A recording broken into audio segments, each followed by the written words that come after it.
Guten Abend, liebe Kinder und liebe Eltern. Herzlich willkommen zu einer weiteren Gute-Nacht-Geschichte mit mir, dem Erklärbär. Heute nehmen wir euch mit an einen ganz besonderen Ort, einen stillen Bach, der inmitten eines dichten Waldes schlummert. Dieser Bach trägt ein altes Geheimnis in sich, das nur darauf wartet, von euch entdeckt zu werden. Macht es euch gemütlich, kuschelt euch in eure Kissen und spitzt die Ohren, denn das ist eine Geschichte über die leisen Töne des Lebens und die Kraft des Zuhörens. Unser Abenteuer heißt Das Geheimnis des stillen Baches. Leis flüstert der Bach in der Nacht, ein silbernes Funkeln ganz sacht.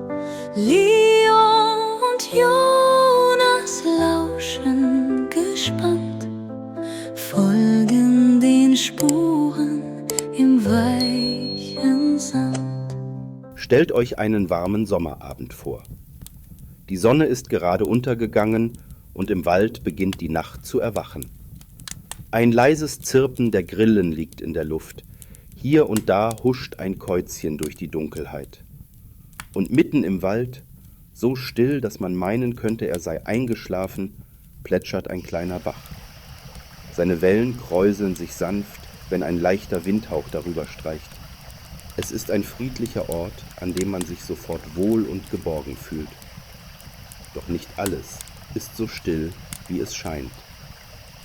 In diesem Wald lebt ein Geschwisterpaar, Lea und Jonas. Sie verbringen ihre Sommerferien bei ihrer Großmutter, die in einem kleinen Häuschen am Waldrand wohnt.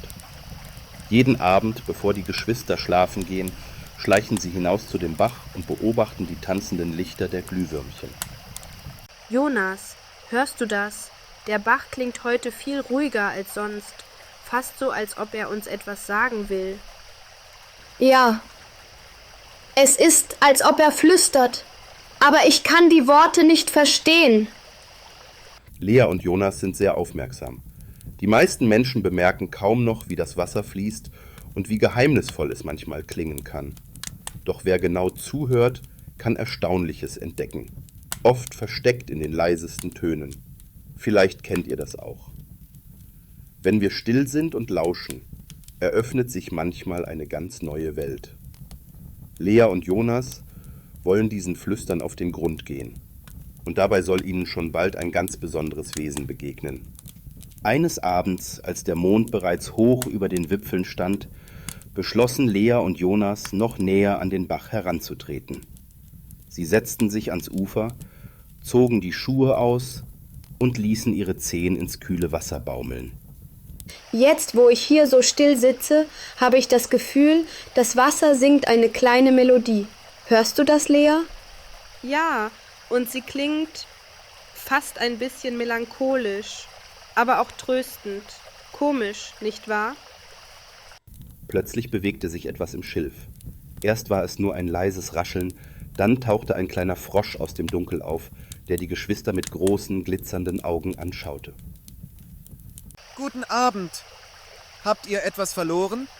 Ihr wirkt, als würdet ihr nach etwas suchen. Die Kinder zuckten kurz zusammen, schließlich hatte ein Frosch noch nie mit ihnen gesprochen. Aber irgendwie fühlten sie sich nicht erschrocken, sondern neugierig und sogar ein wenig geehrt, dass das Tier ihnen seine Stimme schenkte. Du kannst sprechen? Natürlich kann ich das, zumindest wenn jemand bereit ist zuzuhören. Ich wohne schon seit vielen Jahren an diesem Bach. Seit Generationen erzählt das Wasser seine Geschichten, doch nicht jeder hört es. Ihr aber habt es gehört, nicht wahr? Ja, es klingt so, als ob etwas Geheimnisvolles darin steckt. Als ob etwas auf uns wartet. Ihr könnt euch sicher vorstellen, wie erstaunt Lea und Jonas sind. Aber genau das passiert, wenn wir in uns gehen und die Welt um uns herum wirklich wahrnehmen. Wer im richtigen Moment still ist, öffnet Türen, die anderen für immer verschlossen bleiben. Und so entstand ein Gespräch, das die beiden noch lange begleiten sollte. Der Frosch führte Lea und Jonas zu einer Stelle, an der der Bach noch ruhiger floss. Hier gab es ein verwunschen aussehendes Ufer mit alten Steinbrocken, über die winzige Farne und Moose wuchsen. Das Mondlicht spiegelte sich im Wasser und warf silberne Lichtpunkte an die Bäume. Dieser Bach hat vor vielen, vielen Jahren ein Versprechen gegeben. Ein Versprechen der Stille. Es heißt, er bewahrt die Erinnerungen des Waldes und die Träume seiner Bewohner. Damals war es üblich, dass sich Mensch und Tier jeden Abend am Bach trafen, um gemeinsam zu lauschen und ihre Sorgen dem Wasser anzuvertrauen. Doch mit der Zeit wurde die Welt lauter.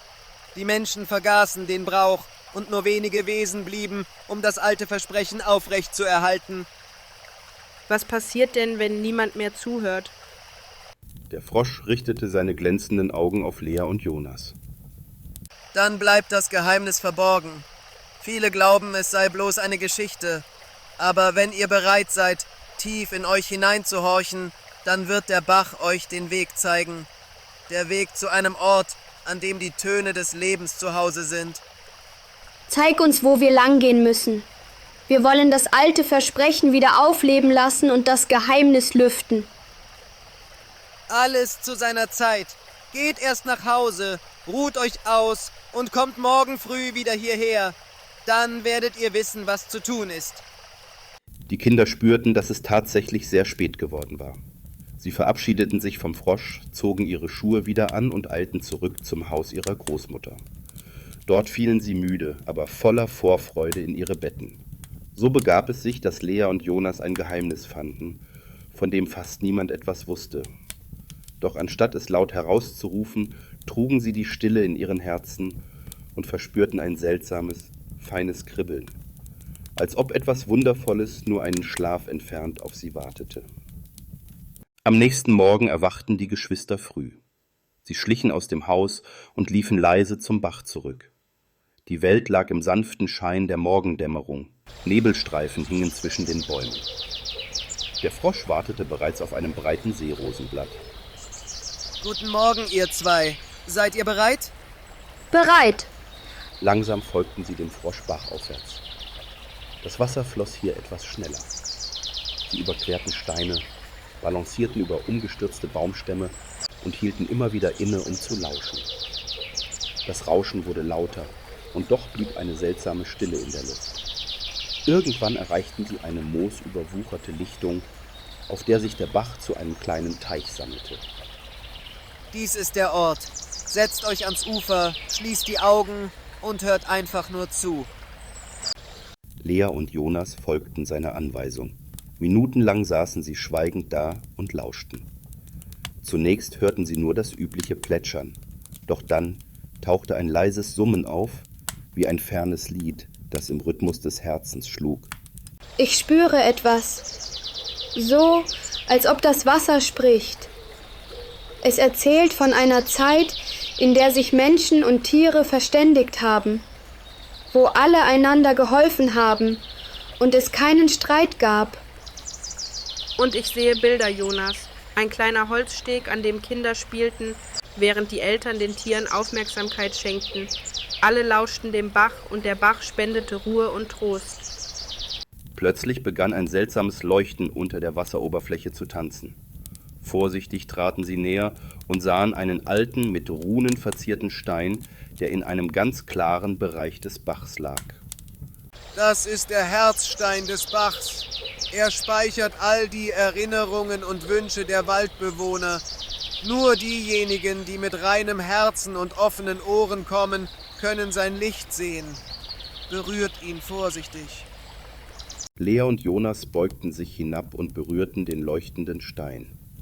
Ein warmer Schimmer fuhr ihnen durch die Fingerspitzen und füllte ihre Herzen mit Ruhe, Freude und einem Versprechen. Was für ein Moment! Ihr seht, liebe Zuhörer, dass manchmal die größten Wunder genau dort geschehen, wo wir am wenigsten Lärm machen. Statt hektischem Suchen im Außen heißt es, still sein, sich Zeit nehmen und die Magie der Natur in sich aufnehmen. Nachdem die Kinder den Herzstein berührt hatten, fühlten sie sich wie verzaubert. In ihrem Kopf klang eine ruhige Melodie, als würde der Wald selbst singen. Ihnen wurde klar, dass das alte Geheimnis nicht etwa ein versteckter Schatz oder ein verwunschenes Königreich war. Es war die Botschaft, dass in der Stille unendlich viel Kraft und Weisheit liegen kann, wenn man nur aufmerksam genug ist, sie zu hören. Ich wusste gar nicht, wie schön die Welt klingt, wenn man nur genau hinhört. Wir sollten allen davon erzählen. Stell dir vor, wenn jeder sich Zeit nähme, das leise in sich aufzunehmen. Das ist der Sinn dieses alten Versprechens. Wenn ihr nun zum Dorf zurückgeht und die Stille im Herzen tragt, werdet ihr sie weitergeben. Dabei müsst ihr keine großen Reden schwingen. Eure Ruhe und Achtsamkeit werden andere Menschen inspirieren, von ganz allein. So blieben Lea und Jonas noch eine Weile, lauschten dem Rauschen der Bäume im Wind, dem Plätschern des Wassers, dem entfernten Vogelgesang. Und in diesem Augenblick war alles gut, ganz still und doch voller Leben. Manchmal brauchen wir keine Worte, um andere zu berühren. Eine offene Haltung, ein waches Herz und der Mut, still zu sein, können wahre Wunder bewirken. Genau das ist es, was Lea und Jonas gelernt haben. Doch wie geht ihre Geschichte zu Ende?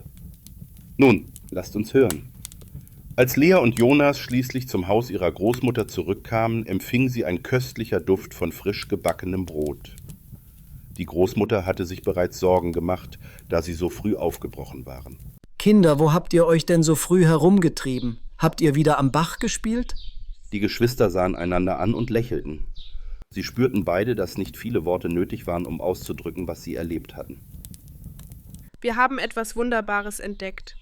Einen Ort, an dem die Stille wohnt und der uns zeigt, wie wichtig es ist, richtig zuzuhören. Jonas setzt sich mit aufleuchtenden Augen an den Frühstückstisch. Oma, du hast doch immer gesagt, dass manche Geheimnisse nur jenen offenbart werden, die mit dem Herzen hören können. Ich glaube, genau das ist heute passiert. Die Großmutter lächelte wissend und sah die Kinder liebevoll an. Dann habt ihr den alten Brauch wieder entdeckt, den meine Großmutter mir früher erzählt hat. Der Bach trägt seit jeher die Erinnerungen und Träume all jener, die sich ihm anvertrauen. Ich bin stolz auf euch. Während sie gemeinsam das Brot aßen, erzählten Lea und Jonas von dem Frosch, vom Herzstein und dem Lied des Wassers. Und je mehr sie erzählten, desto heller strahlte die Sonne an diesem Morgen. Irgendwie war es, als hätte auch sie einen Teil jener leisen Melodie vernommen. So endete die Nacht und begann ein neuer Morgen voller Wunder. Ihr habt erlebt, dass in der Stille manchmal eine größere Macht wohnt als in lauten Worten oder Taten. Der stille Bach hatte sein Geheimnis bewahrt, bis Lea und Jonas kamen und geduldig lauschten. Jetzt, liebe Kinder und Eltern, ist es an uns allen, dieses Geheimnis mit in unsere Welt zu nehmen. Vielleicht könnt ihr, wenn ihr heute in eure Betten kriecht, einmal ganz leise werden und dem eigenen Atem lauschen oder den sanften Geräuschen in eurem Zimmer. Wer weiß, was ihr entdeckt, wenn ihr es wagt, wirklich zuzuhören. Ich wünsche euch nun eine wundervolle, ruhige Nacht. Ich hoffe, ihr hattet Freude daran, Lea und Jonas auf ihrer Reise zu begleiten. Manchmal liegt das größte Glück in den kleinsten und leisesten Dingen. In diesem Sinne, schlaft gut, träumt etwas Schönes und werdet nicht zu laut, sonst hört ihr vielleicht das Flüstern des stillen Baches nicht. Gute Nacht. Leis flüstert der Bach in der Nacht, ein silbernes Funkeln ganz sacht. Leo und Jonas lauschen gespannt, folgen den Spuren im weichen Sand. Nebelschleier tanzen sacht, die Sterne blinken in tiefer Nacht. Ein leises Summen treibt im Wind, flüstert von dem, was einst beginnt. Hörst du das Lied, das in Wellen erklingt? Es fließt durch die Zeit, die Erinnerung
zieht sich, die Welt wird ganz klar. Der Bach flüstert weiter, Jahr um Jahr. Lea und Jonas, erfüllt und bereit, tragen das Flüstern